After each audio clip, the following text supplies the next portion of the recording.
Hello everyone, welcome to my YouTube channel sociology classes. आज हम देखेंगे सामाजिक संरचना के बारे में, उनकी डेफिनेशन देखेंगे, प्लस उनके जो थिंकर हैं जिन्होंने संरचना के बारे में अपनी डेफिनेशन दी है उनको देखेंगे।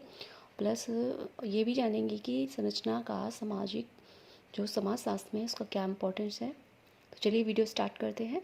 फर्स्ट टाइम मेरे चैनल को विजिट कर रहे हैं, then subscribe and share with friend. And video अच्छी लगी, कंटेंट समझ में आए तो लाइक ज़रूर करिए और अपने फ्रेंड के साथ शेयर करिए।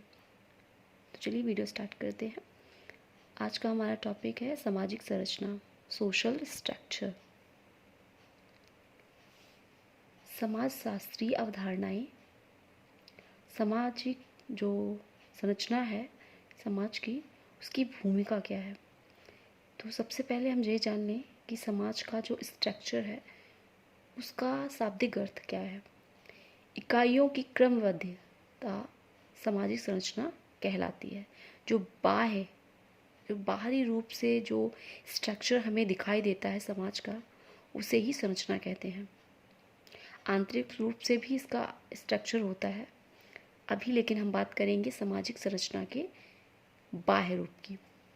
सामाजिक स्ट्रक्चर जो होता है, सोशल स्ट्रक्चर, शब्द लैटिन भाषा से लिया गया है और इसकी अवधारणा का सबसे पहले जो प्रयोग किया था वो किया था हर्बर्ट स्पेंसर ने। हर्बर्ट स्पेंसर ने इस अवधारणा को दिया था सोशल स्ट्रक्चर की, सामाजिक संरचना की। और ये जो अवधारणा दी थी इन्होंने, ये दी थी, इनकी पुस्तक थी प्रिंसिपल ऑफ सोशियोलॉजी। तो इसमें इन्होंने इस कॉन्सेप्ट को दिया था। स्पेंसर ने सामाजिक संरचना की तुलना मानव शरीर से की है। उन्होंने कहा जिस प्रकार मनुष्य का शरीर होता है, हाथ पैर, शरीर के जितने भी अंग होते हैं एक दूसरे से मिलकर बने होते हैं, जिसे हम शरीर कहते हैं, बॉडी कहते हैं।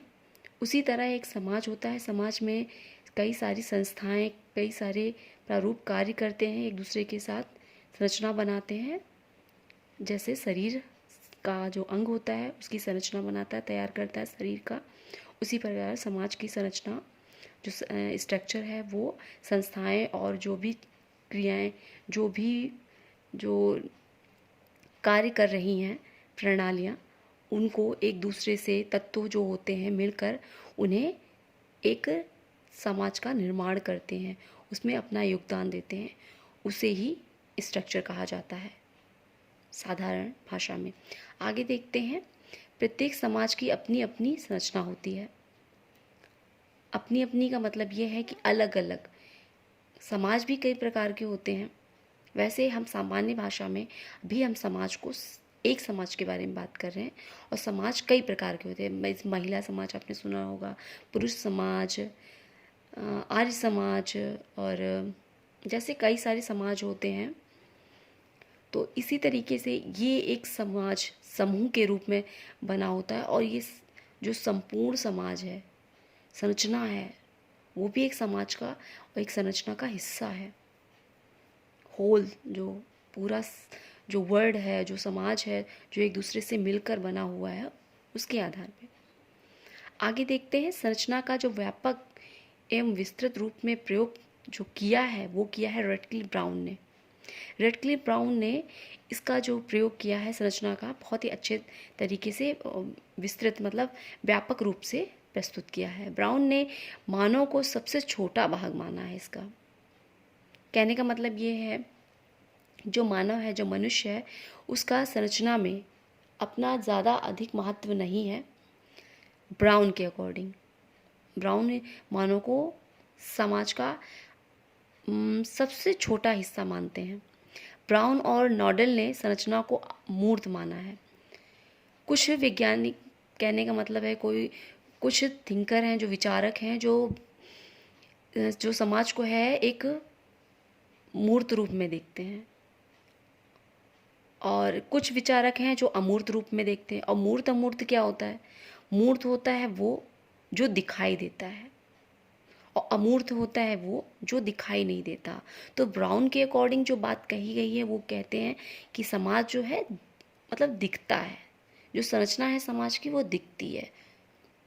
नॉडेल, कार्ल मार्क्स हैं, कार्ल मैनहीम है, Merton, Parsons, Johnsons, Ginsberg, MacIver तथा लेवी स्ट्रॉस ने भी संरचना का व्यापक अर्थों में प्रयोग किया है। ब्राउन ही नहीं है जो इन्होंने इसका जो सामाजिक संरचना का है प्रयोग किया है। सबसे पहले तो मतलब कहने का ये है कि हर्बर्ट स्पेंसर ने किया, फिर विस्तृत रूप से रटक्लिफ ब्राउन ने किया, और फिर अन्य जो वैज्ञानिक हैं, जो हमारे विचारक हैं, नॉडेल हैं, मैनहीम हैं, मर्टन, पार्सन्स, इन लोगों ने, लेवी स्ट्रॉस ने भी संरचना शब्द को बहुत ही अच्छे ढंग से प्रस्तुत किया है। संरचना का क्या अर्थ होता है, संरचना से तात्पर्य देखते हैं। संरचना शब्द क्या है? कई तत्वों से मिलकर बनी होती है, और ये जो होती है ये समाज के रूप में सामने आती है। सभी तत्व परस्पर संबंधित होते हैं और स्थिर भी होते हैं और अस्थिर भी होते हैं। मतलब इसमें दोनों तरह के तत्व पाए जाते हैं। स्थिर तत्व भी पाए जाते हैं जो समाज को एक स्थिरता प्रदान करते हैं, प्लस अस्थिर तत्व जो समाज को प्रोसेसिंग करते हैं, आगे बढ़ाते हैं, जो गतिशील भी बनाते हैं और स्थिर भी। जैसे कि हमारे दुर्खिम जी ने कहा है, समाज एक गतिशील भी है और स्थिर भी है। आगे पार्सन्स कहते हैं, पार्सन्स ने भी इस चीज़ को एक्सेप्ट किया है। पार्सन्स ने कहा सभी तत्व जो होते हैं वो मानव की संरचना के आधार पर निर्मित होते हैं। जैसे मानव का शरीर होता है, उसकी संरचना होती है, उस हिसाब से इसमें भी तत्व होते हैं जिनको मिलकर ये बने होते हैं और कार्य करते हैं। और पार्सन्स ने जो सामाजिक तत्व बताए हैं, कई तत्वों से मिलकर बना होता है, जैसे स्थायी व्यवस्थित संबंध, स्थायित्व संबंध, बाह्य स्वरूप से, मतलब बाहरी तौर पे भी इसके स्वरूप होते हैं। समाज की जो संरचना का है उसकी अवधारणा जो दी गई है उसको भी देख लेते हैं। तो अवधारणा में समाज की संरचना भी कई इकाइयों व तत्वों से मिलकर बनी होती है। समाज जो बना होता है, संरचना उसकी बनी होती है, कई तत्व होते हैं, कई इकाइयाँ होती हैं। उनके जो तत्व होते हैं देख लेते हैं। परिवार, संस्था, संघ, प्रतिमानित, संबंध, मूल, पद, अन्य सभी समाजों के तत्व व्यवस्थित व स्थिर सामाजिक संरचना का निर्माण करते हैं। तो ये सभी तत्वों से मिलकर सामाजिक संरचना बनती है। अब हम देख लेते हैं कार्ल मैनहीम की डेफिनेशन जो उन्होंने संरचना के में दी है। सामाजिक संरचना परस्पर क्रिया करती हैं और इसके करते हुए सामाजिक शक्तियों का जाल बनाती हैं, जिसमें अवलोकन और चिंतन की विभिन्न प्रणालियों का जन्म होता है। कार्ल मैनहीम कहते हैं, जैसे मैकाइवर एंड पेज कहते हैं समाज सामाजिक संबंधों का जाल है, उसी तरह जो कार्ल मैनहीम है ये भी अपनी सामाजिक संरचना में जो डेफिनेशन देते हैं वो कहते हैं सामाजिक संरचना पारस्परिक क्रिया करते हुए जो सामाजिक शक्तियों का जो जाल बनाती हैं, जिसका निर्माण करती हैं, जाल का, जिसमें अवलोकन और चिंतन की विभिन्न प्रणालियाँ, अलग अलग प्रणालियाँ का जन्म होता है, उसे ही सामाजिक संरचना कहते हैं। गिन्सबर्ग क्या कहते हैं अपनी डेफिनेशन में? सामाजिक संरचना का संबंध सामाजिक संगठन के प्रमुख स्वरूपों अर्थात समूहों, समितियों तथा संस्थाओं के संकुल से हुआ है या होता है। और आगे जो परिभाषाएं हैं स्पष्ट कर दें कि परिभाषाओं से क्या स्पष्ट होता है। कहने का तात्पर्य है जो भी परिभाषाएं विचारकों ने दी हैं उसमें से ये निकलता है स्पष्ट रूप से परिभाषाओं से कि सामाजिक संरचना जो है शक्तियों का जाल है, व्यवस्थित प्रतिमान बनाते हैं, उसके नियम से चलते हैं और जालों का निर्माण कई धागों से होता है। व्यक्तियों पर नियंत्रण बनाए रखने के लिए सामाजिक संरचना होती है एक दूसरे पे, और सामाजिक संगठन भी विशेष रूप से योगदान प्रदान करते हैं। इसकी विशेषताएं भी देख लेते हैं क्या है सामाजिक संरचना की। यदि वीडियो अच्छी लग रही हो तो लाइक करिएगा और अपने फ्रेंड के साथ ज़रूर शेयर करिएगा। चलिए आगे देखते हैं विशेषताएं। क्रमबद्धता, एक सीक्वेंस होता है इसमें।